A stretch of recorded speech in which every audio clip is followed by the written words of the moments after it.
মুখের কথায় বারবার ইরানকে হারিয়ে দিলেও কঠিন বাস্তবতা এবার হাড়ে হাড়ে টের পাচ্ছে যুক্তরাষ্ট্র ও ইসরায়েল। কারণ তারা যতই ইরানে হামলা করে ক্ষয়ক্ষতি করুক না কেন, কোনোভাবেই দমানো যাচ্ছে না ইরানকে। আর তাই শুরুতে ইরানকে হারানো সহজ বলে মনে করার খেসারত দিতে হচ্ছে ট্রাম্প নেতানিয়াহুকে। ইরানকে হারাতে প্রায় সব প্রযুক্তি ব্যবহার করে ফেলেছে ট্রাম্প, তারপরেও আত্মসমর্পণ করেনি তেহরান। এবার ট্রাম্পকে কোনো তোয়াক্কা না করে ভয়ঙ্কর মিসাইল হামলা চালিয়েছে ইরান।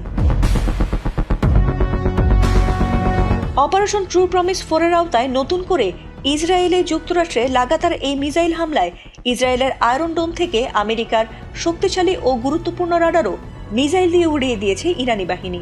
এছাড়াও সৌদি, আমিরাত, কাতার, কুয়েত সহ যেসব দেশে মার্কিন ঘাঁটি আছে সেসব দেশে হামলা চালাবে না বলার পরও ট্রাম্পের হাস্যরস ও ইরান দুর্বল হয়েছে বলায় আবারও খেপে গিয়ে নতুন করে হামলা চালিয়েছে ইরান। ইসরায়েলে হামলার পর থেকে যেন এক মুহূর্ত স্বস্তি মেলেনি ইহুদিদের। দফায় দফায় মিসাইল হামলায় সেখানে থেকেই বাজছে সাইরেন, আর তাতে আতঙ্কে যে যার মতো ছুটে পালাচ্ছে জীবন বাঁচাতে। অনেকে তো আবার বাংকারেও নিয়েছে আশ্রয়। দুশ্চিন্তা, আতঙ্কে নির্ঘুম রাত পার করছে ইসরায়েলিরা। এমনকি এ ধরনের পরিস্থিতিতে অসুস্থ হয়ে পড়েছে ইসরায়েলের বেশিরভাগ মানুষ।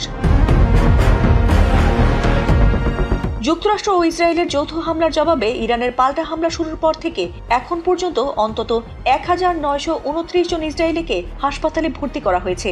ইসরায়েলের স্বাস্থ্য মন্ত্রণালয় এই তথ্য নিশ্চিত করেছে। মন্ত্রণালয়টি জানিয়েছে, গত 24 ঘন্টায় নতুন করে 157 জন হাসপাতালে চিকিৎসা নিতে এসেছেন। চিকিৎসাধীন ব্যক্তিদের মধ্যে 9 জনের অবস্থা আশঙ্কাজনক, 42 জনের অবস্থা মাঝারি ধরনের গুরুতর এবং 70 জনের আঘাত সামান্য। ইসরায়েলে হামলা শুরুর পর থেকে কতজন এ পর্যন্ত নিহত হয়েছেন সে খবর কিন্তু এখনো গোপন রেখেছে দেশটি।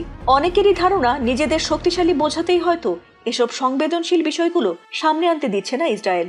যদিও গত বছরের ইরানের সঙ্গে যুদ্ধে শারীরিক মানসিকভাবে অসুস্থ হয়ে যুদ্ধক্ষেত্র থেকে পালিয়েছিল বহু ইসরায়েলি সেনা, তবে এই বিষয়টি নিয়েও মুখ খোলেনি ইসরায়েল। ফাতিমা সুলতানা, এটিএন বাংলা।